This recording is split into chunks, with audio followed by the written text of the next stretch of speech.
Honourable members, please, I recognize the Deputy Minority Whip. He's on his feet. Let me give him the opportunity. Thank you, Mr. Speaker. Mr. Speaker, with the application made by the Majority Leader, he said item 6, statements.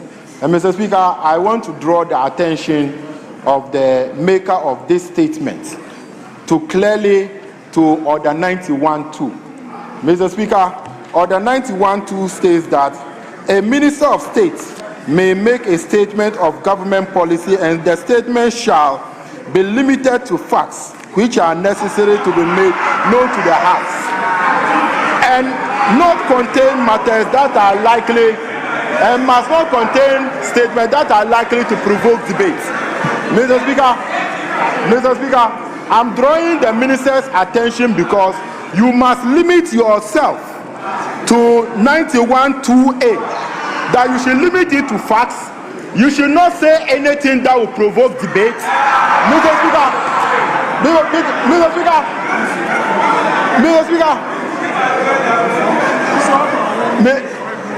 Mr. Speaker, because the finance minister, upon entering the chamber, is showing a particular brown bag, of which we don't know what is contained in the brown bag.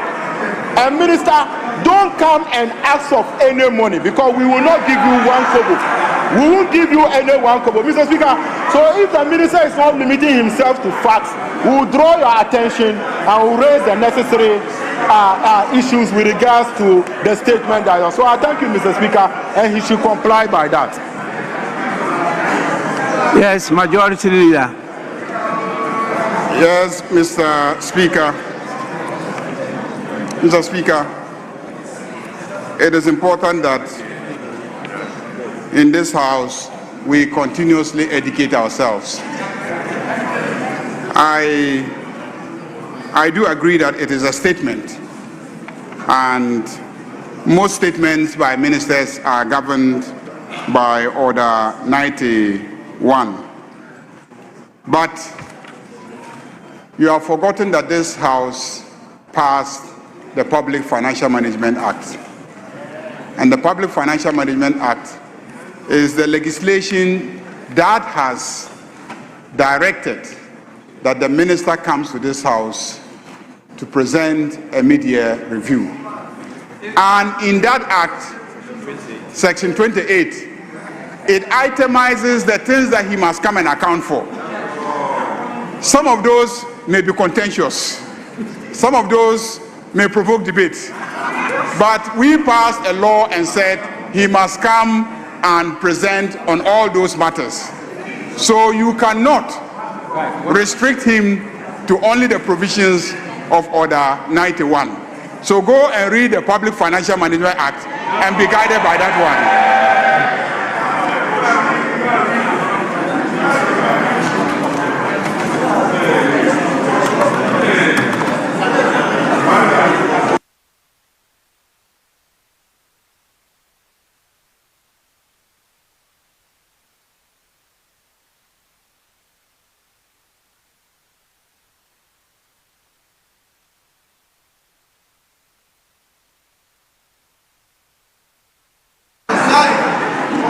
Yes, Minority Leader. Speaker, thank you for the opportunity. Mr. Speaker, we're happy the Finance Minister is here. My main concern is that on the government side, I see a lot of empty seats.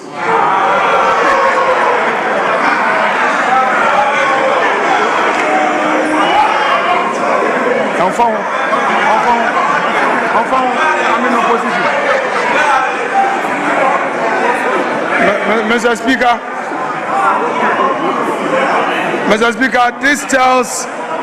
this tells us how government side takes this budget.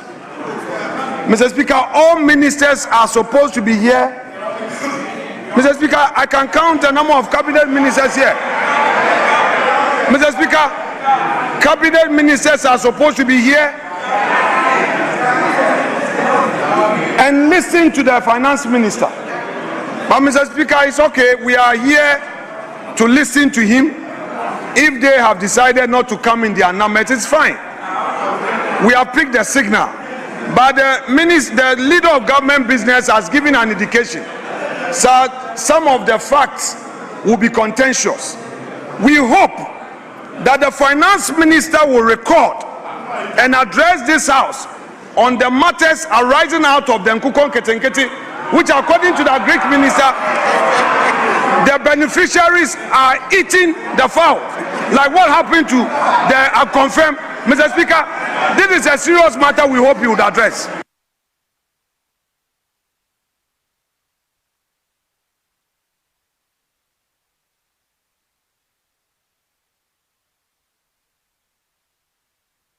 Yes, Majority Leader. Mr. Speaker,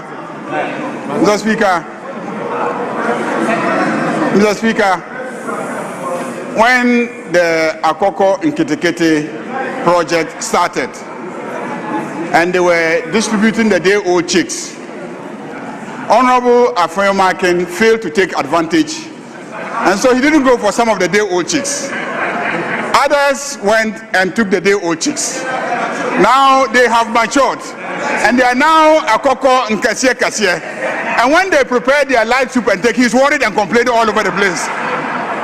Please, the whole object of Akoko and Nketekete is so that they will mature into big birds, and then they will be sold and they will be utilized for light soup. So if they are being utilized for light soup, now what is your problem? What is your problem? Mr. Speaker, I think on this very light note, I want to urge colleagues, let's allow the process to continue.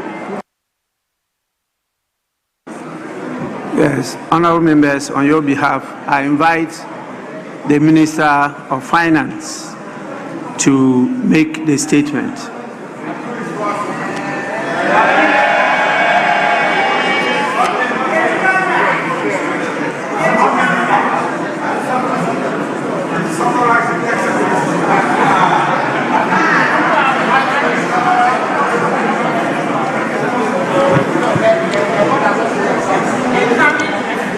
Right Honorable Speaker, on behalf of His Excellency the President John Dramani Mahama,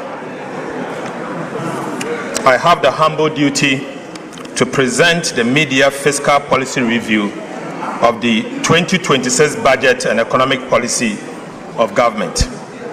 Mr. Speaker, before I proceed with this media fiscal policy review, I wish to acknowledge the devastating floods that struck part of our country last month.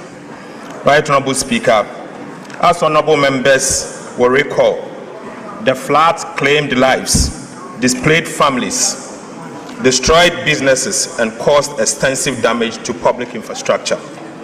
Ghana was not alone.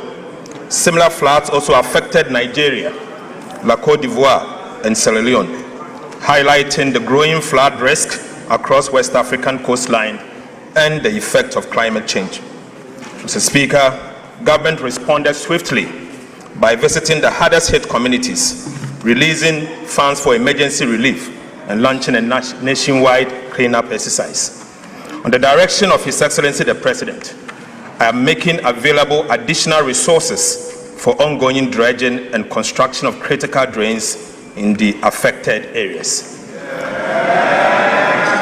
Mr. Speaker, His Excellency the President has directed the Ministry of Works, Housing and Water Resources to develop a comprehensive and permanent solution to flooding in Accra and other flood-prone areas across the country.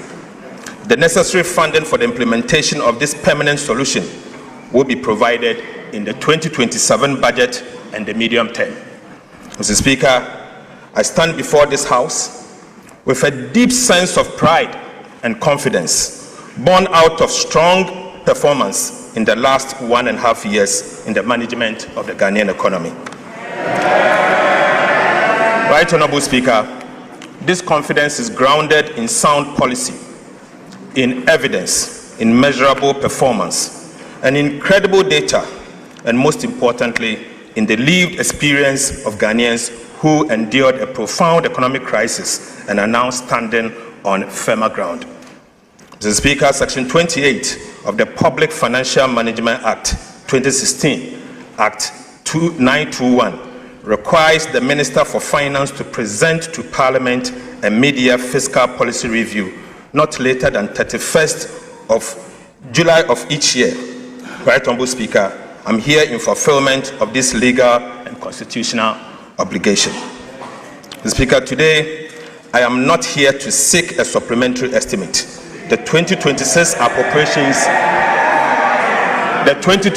appropriations remains unchanged. Right, Honourable Speaker. However, we are undertaking a strategic realignment of expenditures within the existing appropriations. Mr. Speaker, government also affirms the following macroeconomic target for 2026. Overall GDP growth of at least 4.8%. Non-oil real GDP growth of at least 4.9%. Mr. Speaker, end-year inflation of 8% plus or minus 2%.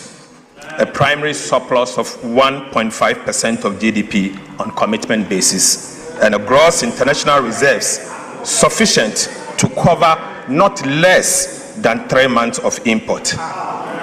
Mr. Speaker, beyond fulfilling a statutory obligation, these statements tell the story of where Ghana stood, where Ghana stands today, and where Ghana is heading.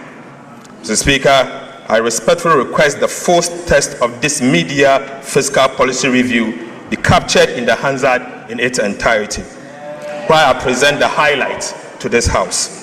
Mr. Speaker, before I present the details of our economic performance, we must briefly recall where we came from.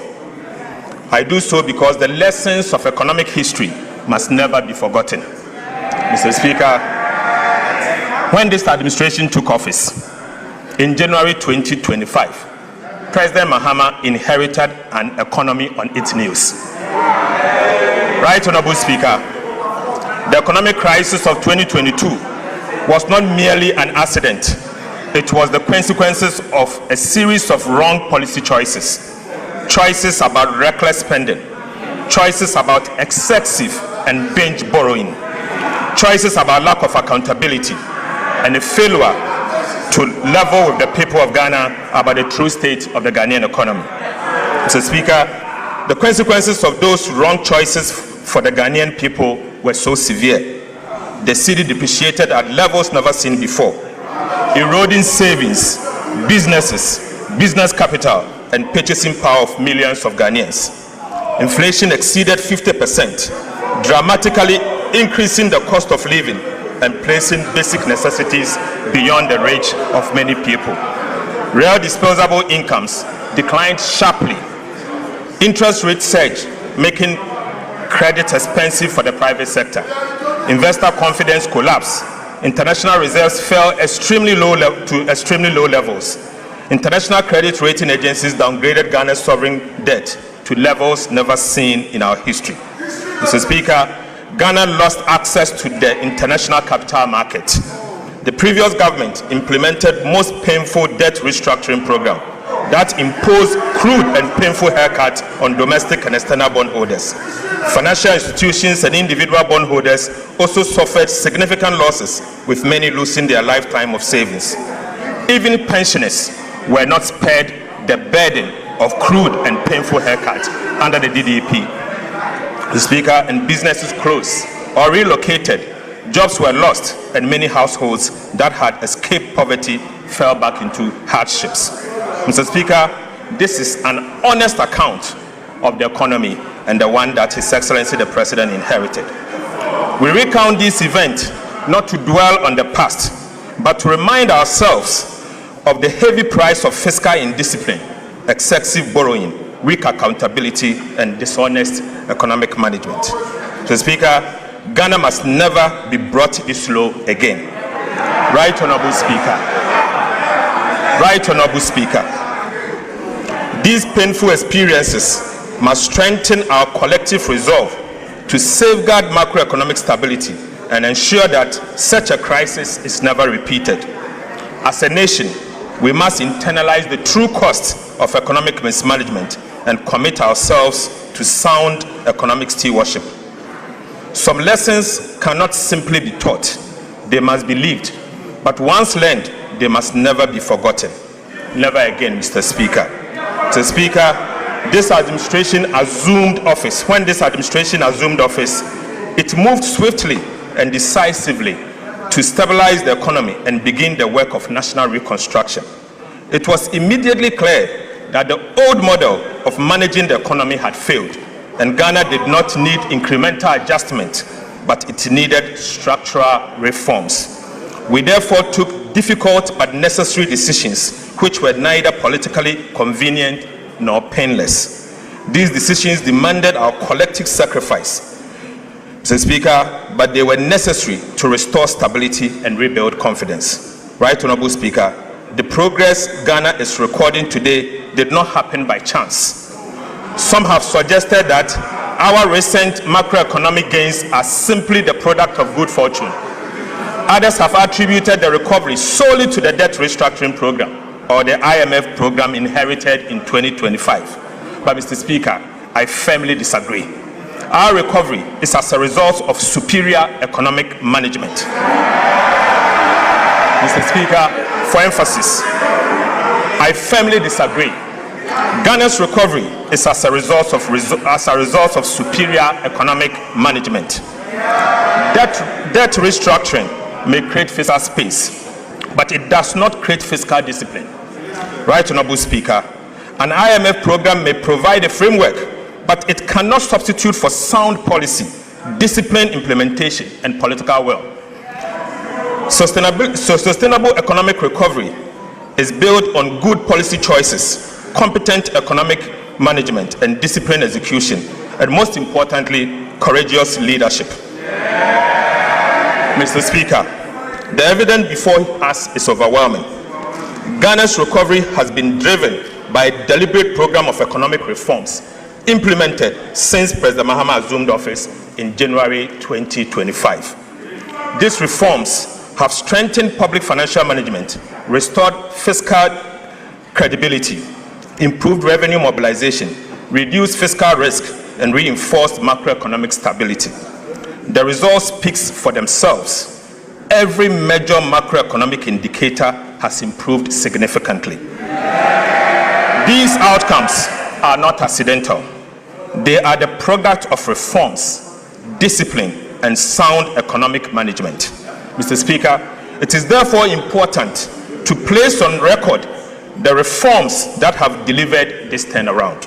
Mr. Speaker, the recovery of the Ghanaian economy has been anchored on three key transformational policy reforms. These key transformational reforms are as follows. The first is fiscal correction. The second is the modernization of Ghana's tax regime. And the third is a complementary fiscal policy for inflation targeting and exchange rate stability. Mr. Speaker, the first key transformational policy reform was fiscal correction. The objective was straightforward. First, to assume control over public finances. Second, is to introduce new expenditure discipline. And third, to place public debt on a sustainable path.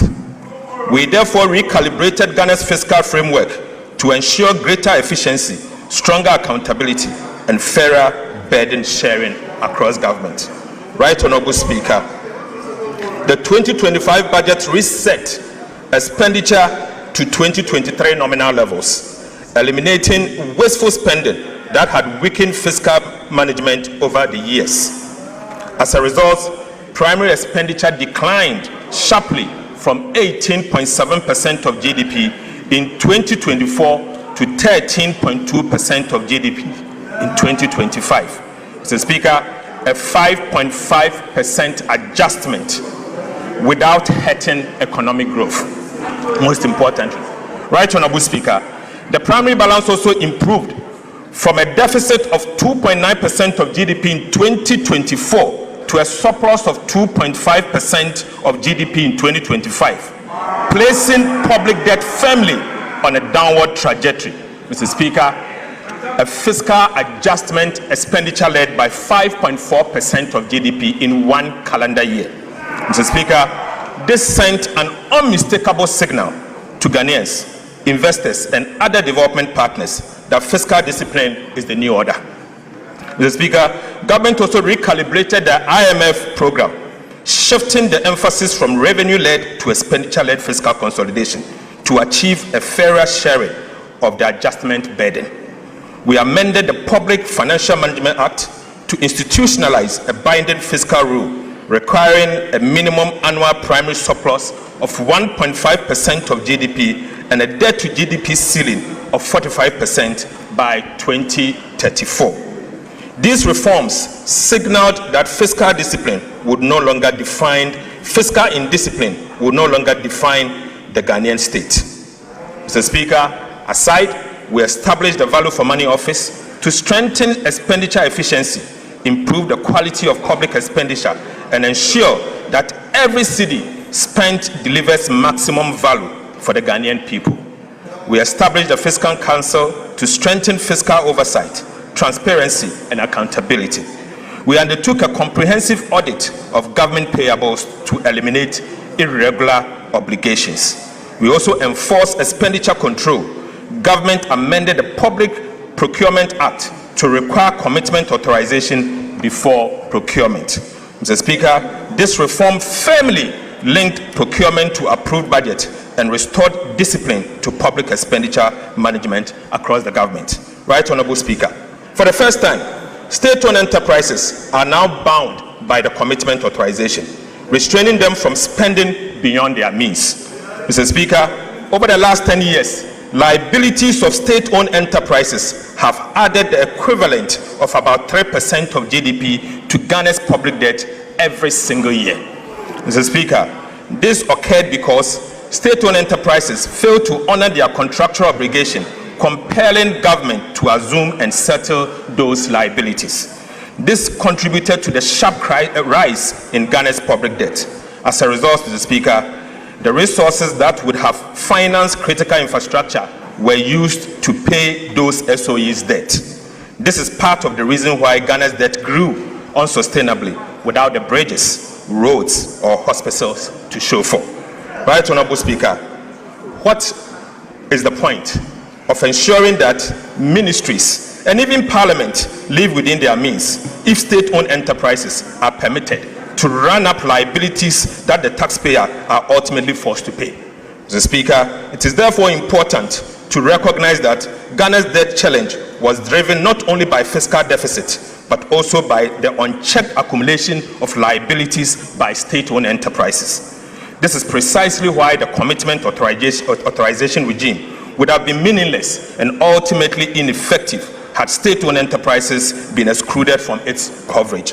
Right Honorable Speaker, we also operationalized the sinking fund to strengthen debt management and demonstrate to government that government is committed to meeting future debt obligation. We restored genuine fiscal decentralization by ensuring that at least 80% of the district assembly's common fund is transferred directly to assemblies to support local development. Right Honorable Speaker, we reduced the number of ministers from 123 at its peak to 60 and reduced the number of ministries from 30 to 23 because, Mr. Speaker, because a leaner government is not merely good politics, but it's also a sound fiscal policy.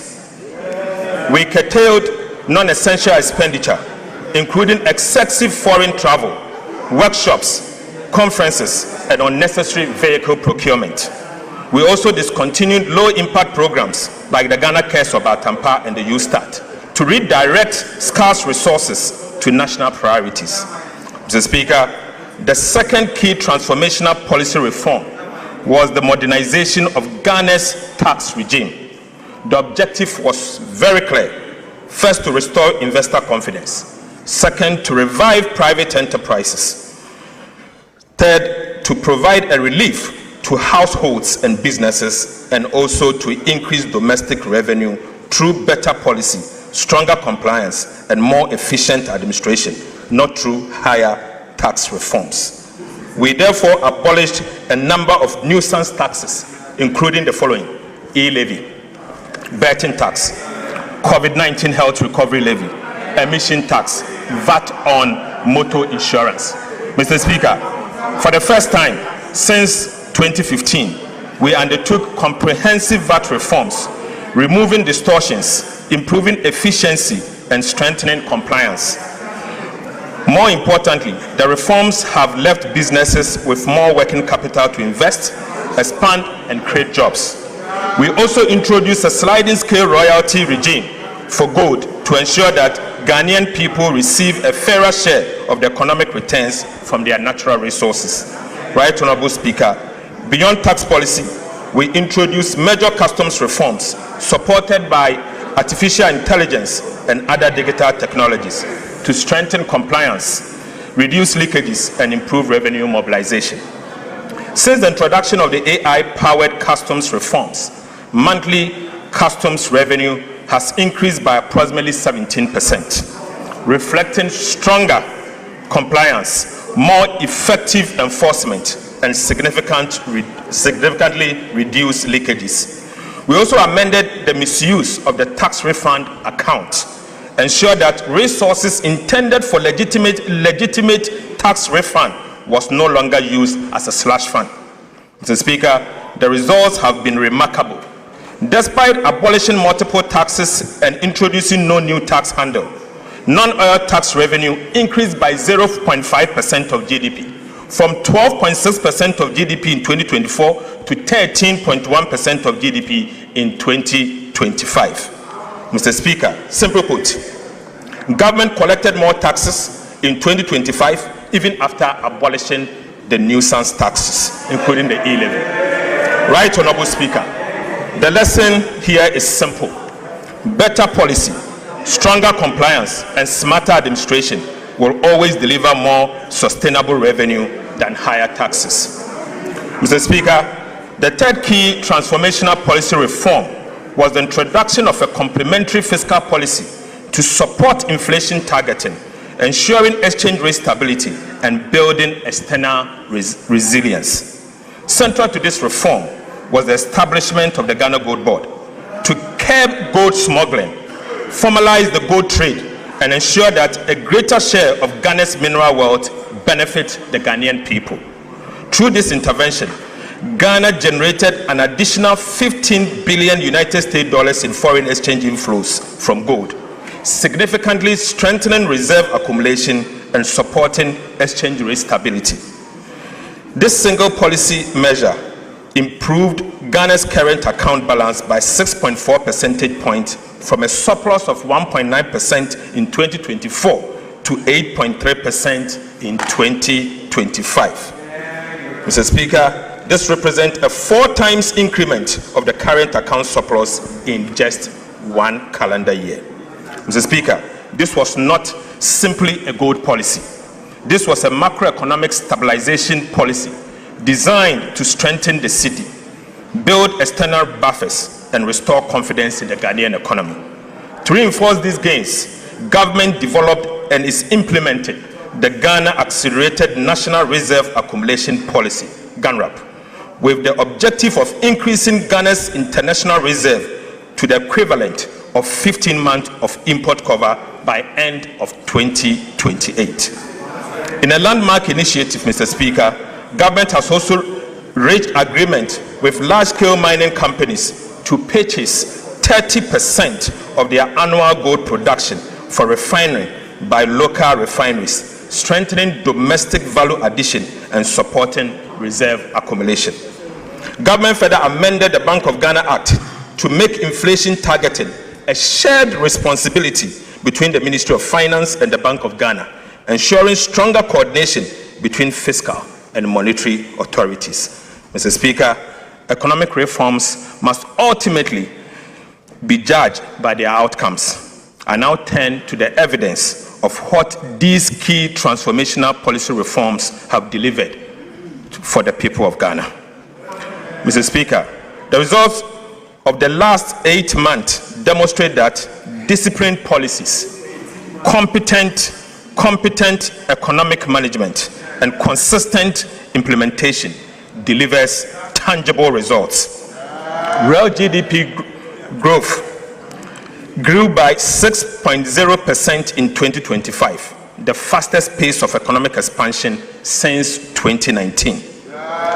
Instructively, Mr. Speaker, non-oil GDP grew by 7.6% in 2025, the highest rate in 14 years, demonstrating that Ghana's recovery extends well beyond favorable commodity prices. Mr. Speaker, the momentum has continued into 2026. Real GDP growth reached 6.4% in the first half, exceeding expectations. Mr. Speaker, for the first time in our nation's history, the size of Ghana's economy exceeded $100 billion, firmly establishing Ghana as a major emerging market economy. Ghana's per capita income increased by more than $850 in just 1 year. Mr. Speaker, rising from $2,527 in 2024 to $3,385 at the end of 2025. This is the highest per capita income ever recorded in our country's history. It is therefore not surprising that Ghana is now recognized as the 8th largest economy in Africa. Mr. Speaker, these are not mere statistics. They represent higher incomes, stronger businesses, greater opportunities, and an economy with an enhanced capacity to invest in its people. The labor market is also improving. Unemployment rate declined from 13.7% during the first 3 quarters of 2024 to 12.8% over the same period in 2025. Multidimensional poverty, which measures deprivation across living conditions, education, health, and employment, declined from 24.9% in Q3 of 2024 to 21.9% in Q3 of 2025. Mr. Speaker, this simply means that about 950,000 Ghanaians moved out of the multidimensional poverty in just 1 year. Mr. Speaker, behind these statistics are the hundreds of thousands of families who now enjoy better living conditions and greater hope for the future. Right, Honorable Speaker, inflation perhaps tells the clearest story of all. Inflation declined from 23.8% in December 2024 to 5.4% at the end of 2025 and remained low at 5.3% in June 2026. Fiscal performance has also exceeded expectations. The primary balance on commitment basis recorded a surplus of 2.5% of GDP as at the end of 2025. By end of June 2026, we had achieved a primary surplus of 0.9% of GDP on commitment basis. We are firmly on track to achieve our end year target of 1.5% of GDP. Mr. Speaker, prudent fiscal management has also translated into a rapid decline in Ghana's public debt. The debt to GDP ratio fell from 61.8% of GDP, 61.8% at the end of 2024 to 44.7% at the end of 2025 and reached 45% by end of June 2026. Mr. Speaker, Ghana has therefore already achieved its statutory debt target of 45% of GDP, years ahead of both IMF program timeline and the targeted date established under the Public Financial Management Act. Mr. Speaker, debt service is also consuming a far smaller share of government revenue.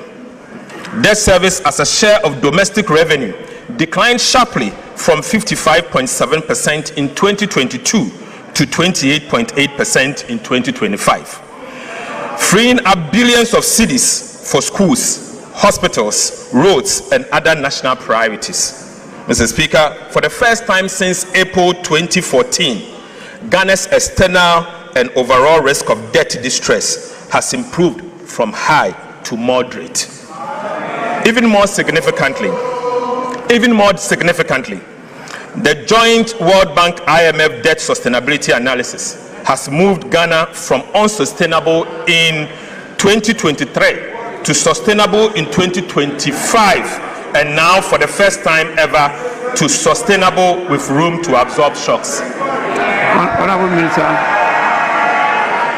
please, First Deputy Speaker to take the chair.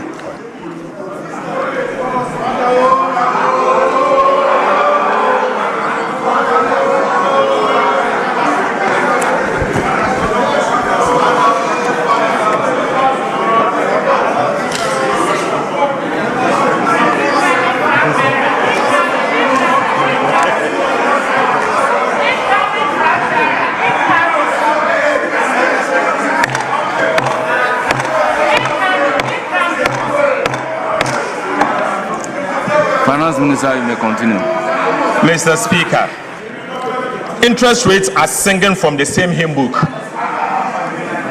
The 91-day Treasury bill rate, a benchmark for the cost of short-term borrowing in Ghana, declined from 11% in December 2025 to 5.73% in June 2026, representing a 536 basis point reduction. The 182-day Treasury bill rate also fell from 12.52% to 7.69%, down by 483 basis points. Mr. Speaker, similarly, the 364-day Treasury bill rate declined from 12.94% to 12.82%, a 12 basis point decline. And across the entire yield curve, average decline was 344 basis point. 2 years, 3 years, and 5-year government bonds are now trading within the range of 11% to 12.6%, compared with about 20% a year ago. Right, Honorable Speaker, monetary policy rate has also declined by a cumulative 1,300 basis points, from 27% in January 2025 to 14% in July 2026. Mr. Speaker, these are not merely lower interest rates, they are lower borrowing costs for households and businesses, creating room for entrepreneurs to invest, expand, and create jobs. We have also made significant strides on the external front. The current account recorded a surplus of 8.3% of GDP in 2025 and has remained strong through the first half of 2026. The cedi appreciated by 40.7% against the United States dollar in 2025, reversing years of sharp depreciation and restoring confidence in the Ghanaian economy. Mr. Speaker, taken together, these results demonstrate that the 2026 budget is firmly on track. The targets we set at the beginning of the year were not aspirational. They were grounded in sound policy, disciplined implementation, and realistic assumptions. The performance of the economy in the first half of 2026 confirms that we're on course to achieve them. Economic growth is exceeding target. Inflation is below the projected range. Fiscal performance is stronger than programmed, and the debt trajectory is improving faster than expectation. Mr. Speaker, the detailed macroeconomic performance will be presented in subsequent sections in this review.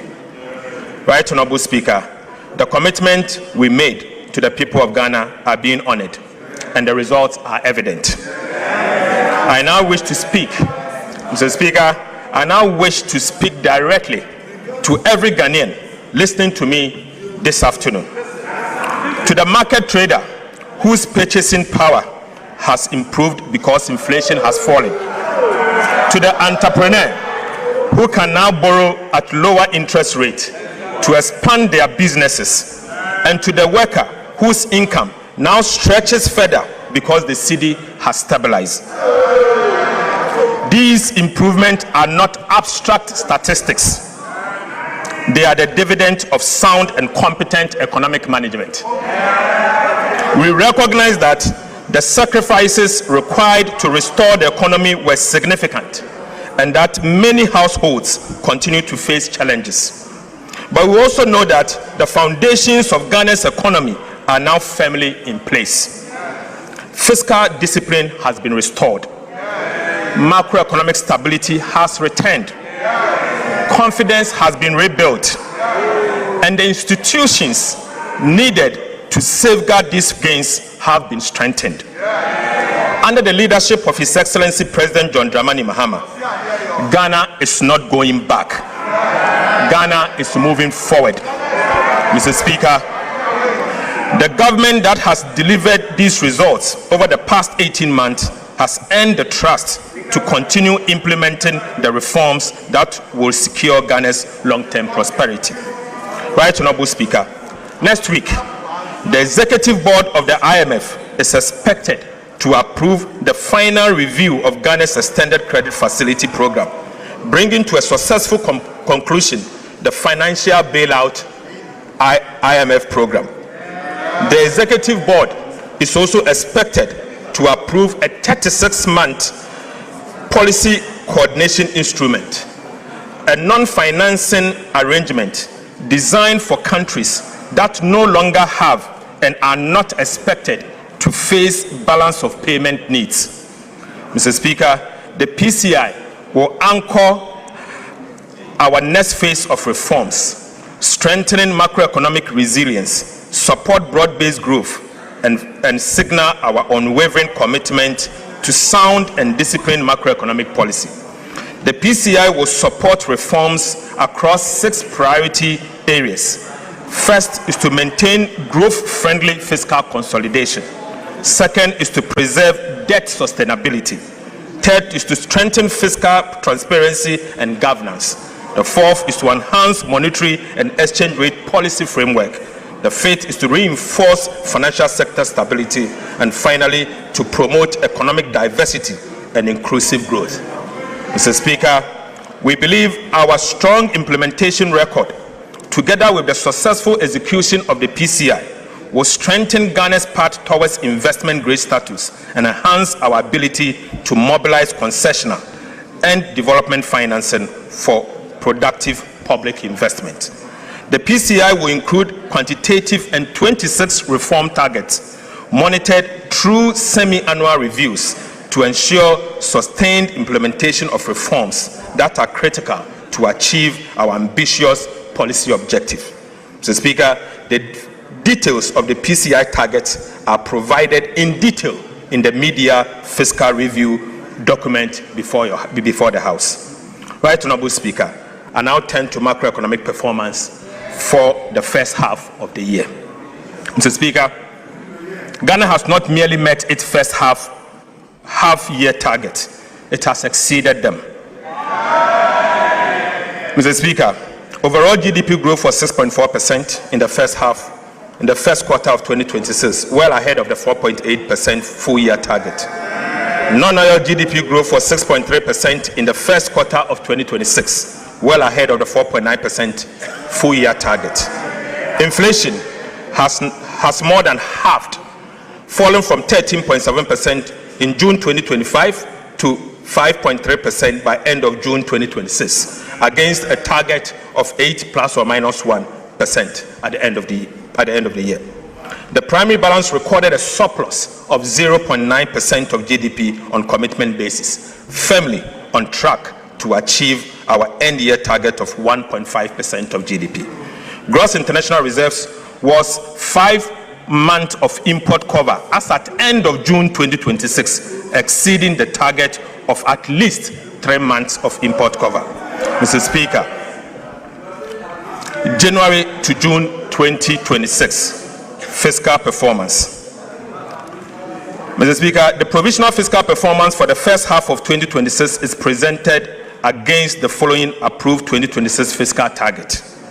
Overall deficit target on commitment basis of 2.2% of GDP, primary surplus of 1.5% of the GDP, overall deficit on cash basis of 4% of GDP, and primary surplus on a cash basis of 0.4% of GDP. But Mr. Speaker, Provisional fiscal outturn for the first half of 2026 was stronger than anticipated, indicating continued prudence in fiscal management and enhancing the government fiscal consolidation agenda. Non-oil tax revenue as at end of June 2026 was 6.4% of GDP compared to a target of 6.5% of GDP. Mr. Speaker, domestic revenue reached 7.7% of GDP by June 2026 compared to the target of 7.8% of GDP. Mr. Speaker, total revenue and grants reached 7.8% of GDP by June 2026 compared to a target of 7.9% of GDP. Total expenditure on commitment basis at the end of June 2026 was 8.0% of GDP against the half-year target of 9.9% of GDP. Primary expenditure, which excludes interest payment, was 6.6% of GDP by June 2026 compared to half-year target of 8.1% of GDP. Interest costs at 1.3% of GDP as at the end of June 2026 against the half-year target of 1.8% of GDP, indicating that we have saved on interest about 0.5% of GDP, reflecting lower interest rates and improved debt management. Mr. Speaker, this performance reflects the resolve of this administration to make difficult decisions, implement them consistently, and maintain unwavering fiscal discipline. Mr. Speaker, I now move to public debt. At the end of June 2026, domestic debt accounted for 54.4% of Ghana's total public debt portfolio, while external debt accounted for 45.6%. On the 17th of February 2026, government honored the 6th domestic debt exchange program coupon payment of 10.1 billion on time and in full. Mr. Speaker, the 7th DDEP coupon payment of 10.8 billion cedis falls due on the 18th of August 2026. Let me use this opportunity to assure this House that it will be paid on time and in full. Mr. Speaker, since January 2025, government has paid a total of $2.1 billion in principal and interest to Eurobond holders without placing undue pressure on Ghana's foreign exchange reserves. Right, Honorable Speaker, there was a time when the world doubted us. Today, every payment made on time answers that doubt, assuring bondholders in London, pension funds in New York, and investors at home that our word is our bond. Payment after payment, coupon after coupon, Ghana is proving one thing beyond dispute. We now keep our word. We now keep our word. That is how market confidence is rebuilt, not through speeches, but through repayment. Mr. Speaker, financial markets have delivered their verdict on Ghana's disciplined fiscal policies and prudent debt management. Right, Honorable Speaker, borrowing costs are down by half. In other words, government is borrowing less. That alone has saved us, this country, 4.2 billion cedis in just 6 months. Mr. Speaker, as Treasury bill rates decline, lending rates across the banking sector are also falling, making it cheaper for households, entrepreneurs, and businesses to borrow, invest, and expand, and at the same time, create jobs. Mr. Speaker, Ghana's Eurobond yields have fallen by about 300 basis points since the beginning of the year. This is not just a number. It is the market vote of confidence in our economy and our reforms. 3 years ago, Mr. Speaker, Ghana could not borrow on the international capital market at any price. Today, the market is inviting us back, but we are not in hurry. We are not in hurry. Right, Honorable Speaker, 3 years ago, Ghana could not borrow on the international capital market at any price. Today, the market is inviting us back. But I want to assure you, we are not in a hurry. 3 years ago, unsustainable debt defined our crisis. Today, our debt to GDP ratio has fallen to 45% and still declining, ahead of every target. Mr. Speaker, the work is not finished, and the PFM debt rule requires continuous vigilance. But the direction is right, the momentum is real, and the foundation is solid.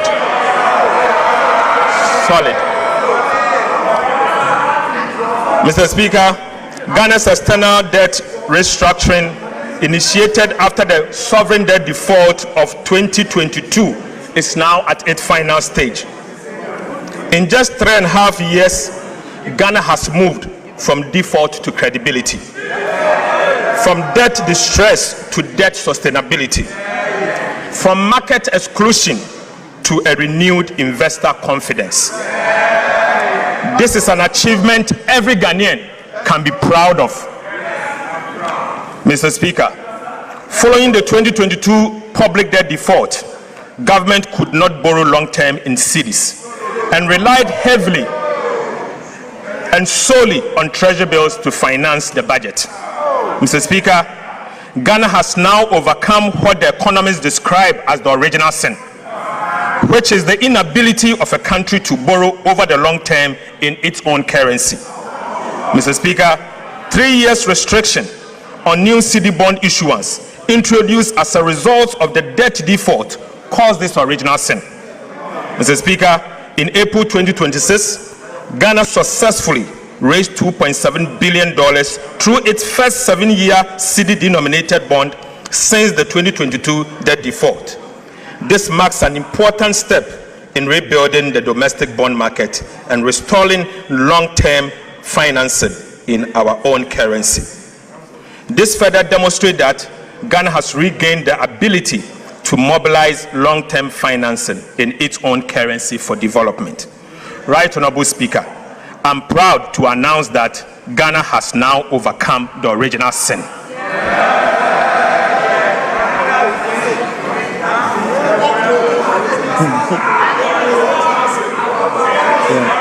Mr.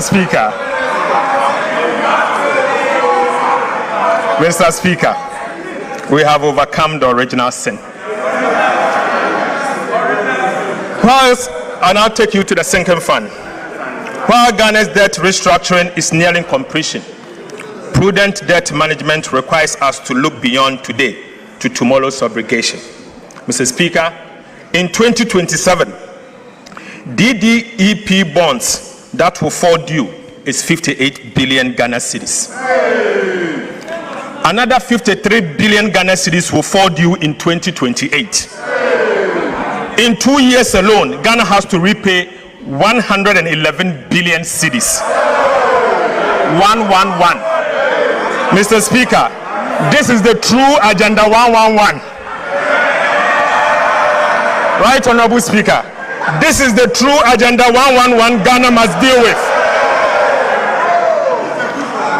Why? Because the DDEP was not designed to solve Ghana's problems. Mr. Speaker, let me take this again. This is the true Agenda 111 Ghana must deal with. Why? Why? Because the domestic debt exchange program was not designed to solve Ghana's debt problems. It was designed to postpone it deliberately, knowingly, and cynically, unfortunately. Mr. Speaker, its architect mortgaged tomorrow to survive today. Mr. Speaker, they had a duty to fix the roof. Instead, they moved the leak to another room and declared the house repaired. Right, Honorable Speaker? Meeting obligations of this magnitude requires advanced planning, not last-minute scrambling. This is precisely why this government has strengthened the sinking fund to set aside money to repay future debt obligations that we inherited. Right, Honorable Speaker, Under the 2026-2029 medium-term debt management strategy, we pledge that 7% of non-oil tax revenue, together with proceeds from domestic bond issuance, will go into the sinking fund as a war chest for the 2027 and 2028 maturities. Mr. Speaker, I'm proud to report that today I can report to this House that as at 22nd of July, yesterday, the war chest holds 15.6 billion Ghana cedis. Mr. Speaker, we are on course to accumulate 30 billion cedis in the sinking fund by the end of the year 2026. Right, Honorable Speaker, for your information, this will be enough to repay the 30 billion domestic debt exchange program debt that will fall due in February 2027. Mr. Speaker, brick by brick, city by city, we are building the wall that will meet the wave so that when 2027 and 2028 comes, Ghana will not scramble. Ghana will simply pay back this debt. This is the signal the sinking fund sent to investors, credit rating agencies, and the people of Ghana, making it clear that this government plans ahead, honors its commitment, and manages the public finances better. Mr. Speaker, I now take you to the financial sector. Government acted decisively in July 2025 to restore confidence and stability in Ghana's banking sector by fully recapitalizing the National Investment Bank, the Agricultural Development Bank, and the Consolidated Bank. Mr. Speaker, last week, the Ghana Amalgamated Trust, GAT, completed the full recapitalization of UMB Bank. In addition, government facilitated the full capitalization of the Prudential Bank through a private sector-led approach. Right, Honorable Speaker, UMB and Prudential Bank today stands fully capitalized and primed for business. Mr. Speaker, we want to use this opportunity to encourage individuals, businesses, and institutions to take advantage of the revitalized UMB and Prudential Bank and bank with them. Mr. Speaker, yes. The 2023 domestic debt exchange program had a significant adverse impact on the Bank of Ghana's balance sheet, substantially weakening its capital and resulting in a negative net equity position. To restore the bank's financial strength, the government and the Bank of Ghana signed a memorandum of understanding on 6th January 2025 to recapitalize the bank over time. Consistent with the commitment in the MOU, and as a result of this government resolve to restore the bank's financial position, government issued a recapitalization bond to the Bank of Ghana of $5.5 billion as cedis to the Bank of Ghana in March 2026 to strengthen the bank's equity base. Mr. Speaker, going forward, the government of Ghana will make annual provision to capitalize the Bank of Ghana until the bank's equity is fully restored, in accordance with the Bank of Ghana Amendment Act 2025, Act 1158. Mr. Speaker, whilst government is helping to restore the Bank of Ghana's capital, the bank itself will undertake a comprehensive operational efficiency review to reduce costs, strengthen financial management, and rebuild its long-term financial sustainability. Mr. Speaker,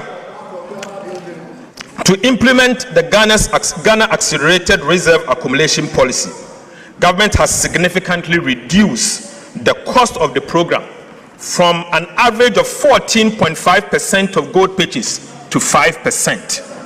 Mr. Speaker, government is bearing the cost of the program and has accommodated 5 billion cedis in the 2026 budget within the same appropriations. Mr. Speaker, this investment is building an economic war chest to strengthen Ghana's international reserves, protect the cedi, reinforce economic stability, improve investor confidence, and shield the economy from international shocks. Mr. Speaker, I now take you to update of the implementation of the fiscal policies that this House approved for us. Right, Honorable Speaker, 6 months ago, this House approved an ambitious program of fiscal reforms. Today, I'm pleased to report that implementation is well underway. Key milestones have been achieved, and the reforms are already delivering measurable results. On the revenue side, government is targeting an increase in non-oil tax revenue from 13.1% of GDP in 2025 to 14.1% of GDP in 2026, 1% increase, through improved compliance, broader tax basis, and enhanced revenue administration, and not through higher taxes. Mr. Speaker, we will achieve it.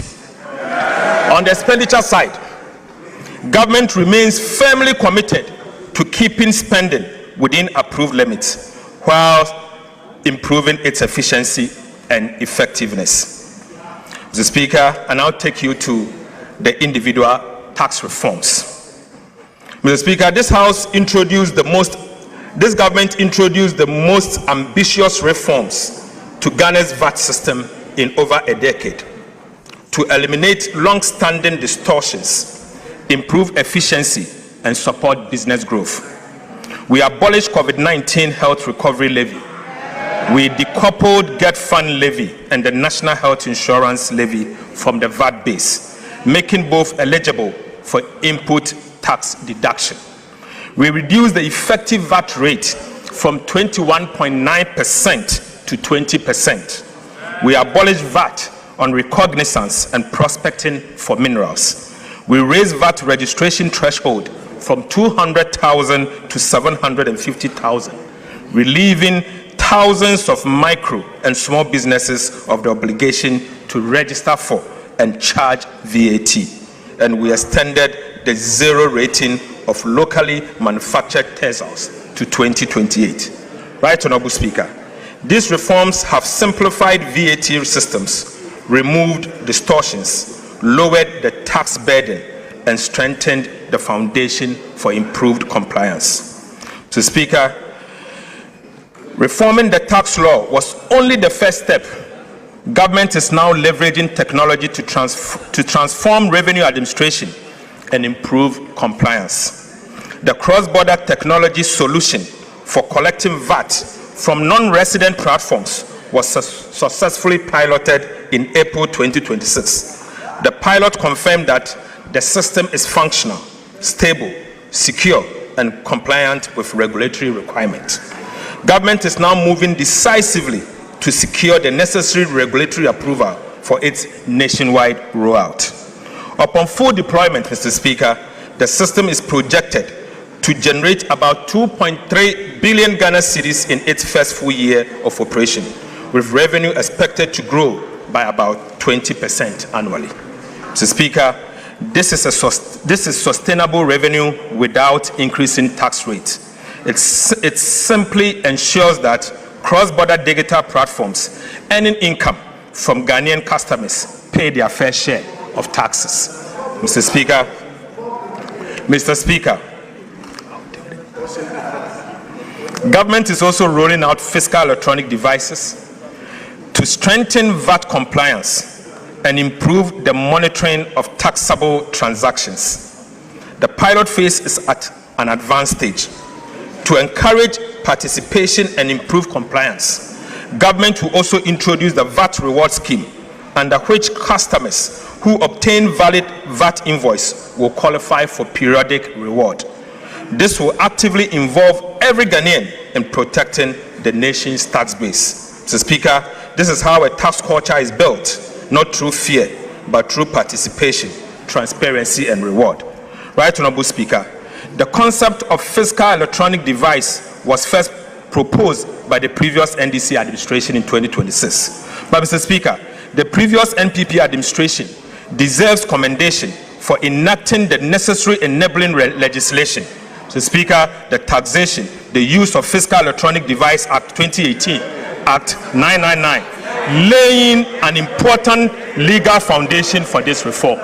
Mr. Speaker, 8 years on, this government is taking the decisive step of implementing the reforms.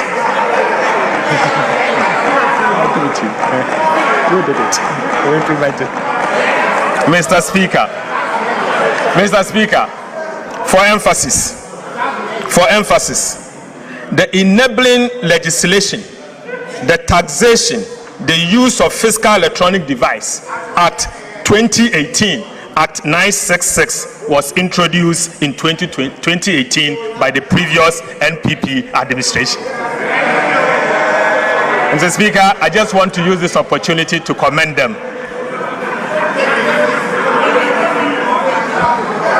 8 years on, this government is taking the decisive step of implementing the reform. Mr. Speaker, with your leave, the chairman and the ranking members of the Finance and the Budget Committee of Parliament have been invited to provide strategic oversight for the implementation of this important national reform. Mr. Speaker, Mr. Speaker, Ghana currently loses an estimated 60% of its potential VAT revenue through non-compliance and systemic inefficiencies. This is unacceptable. Losing 60% of the VAT that you are supposed to collect to develop your country. Mr. Speaker, this is unacceptable. It cannot continue, and under this government, this will not continue. I call on Parliament to support government to crack down on businesses and individuals who collect VAT from taxpayers and keep it instead of remitting it to the state.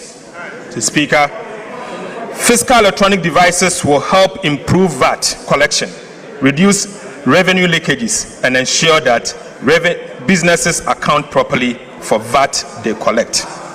Mr. Speaker,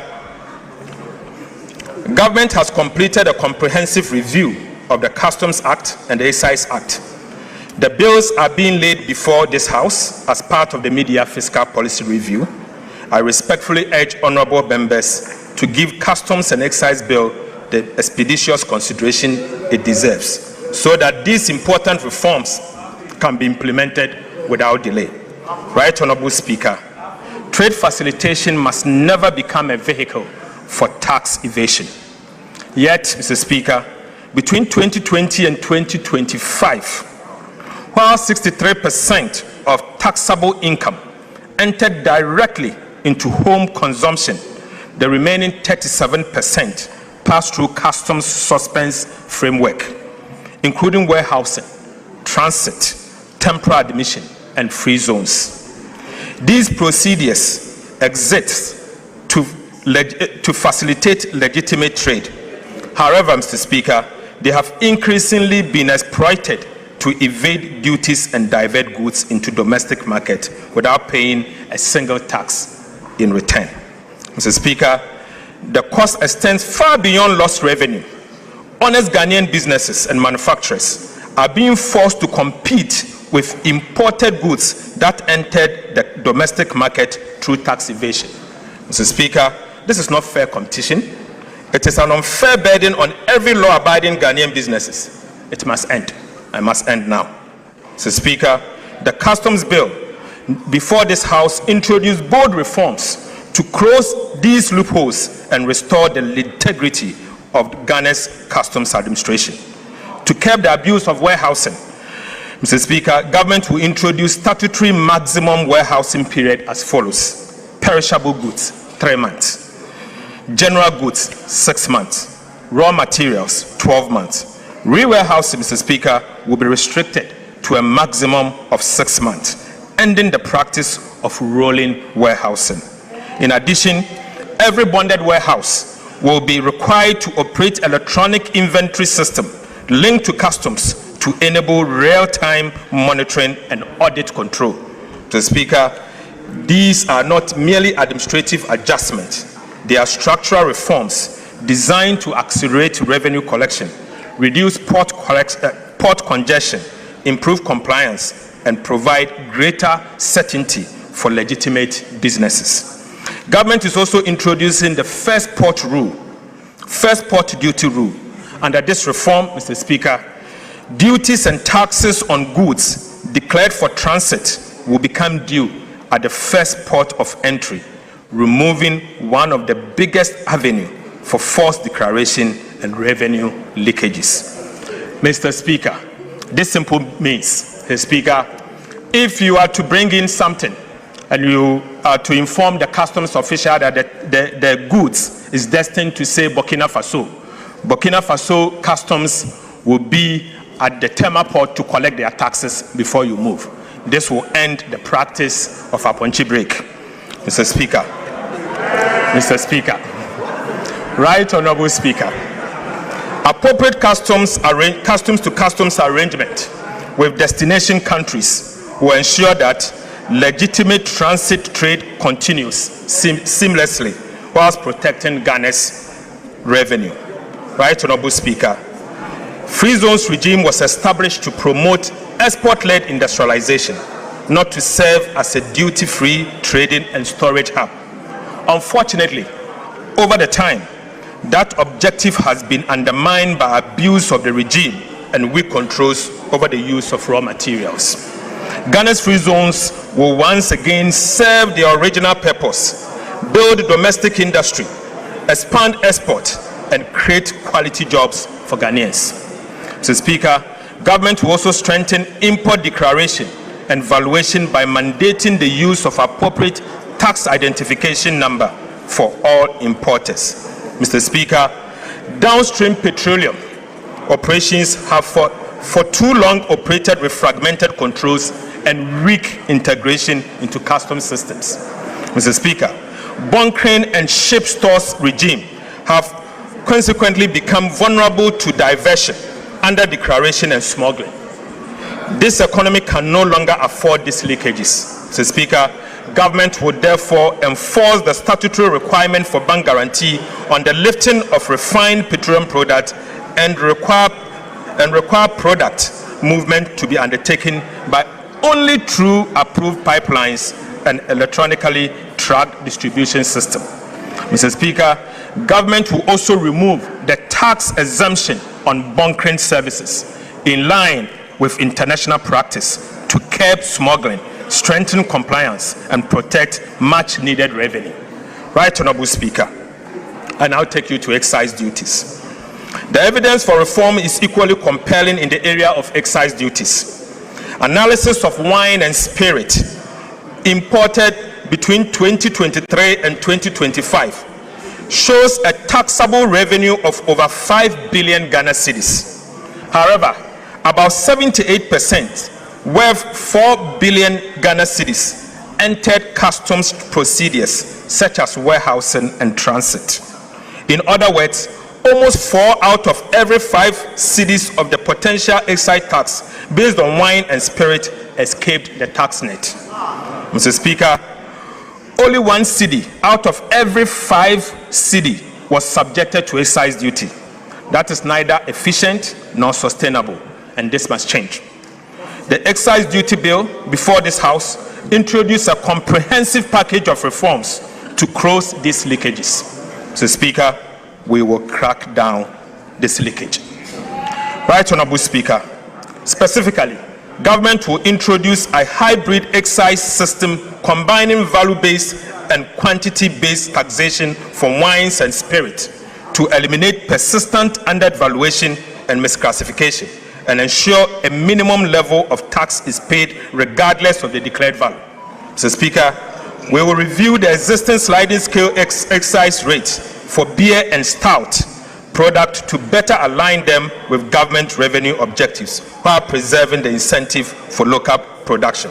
Right Honorable Speaker, strengthening compliance through mandatory electronic registration of stockists, a nationwide track and trace system, penalties of up to 3 times the excise duty for tampering, and enforcing the law on requiring bank guarantees, and abolishing, Mr. Speaker, the payment of 20% excise duty on locally manufactured fruit juice.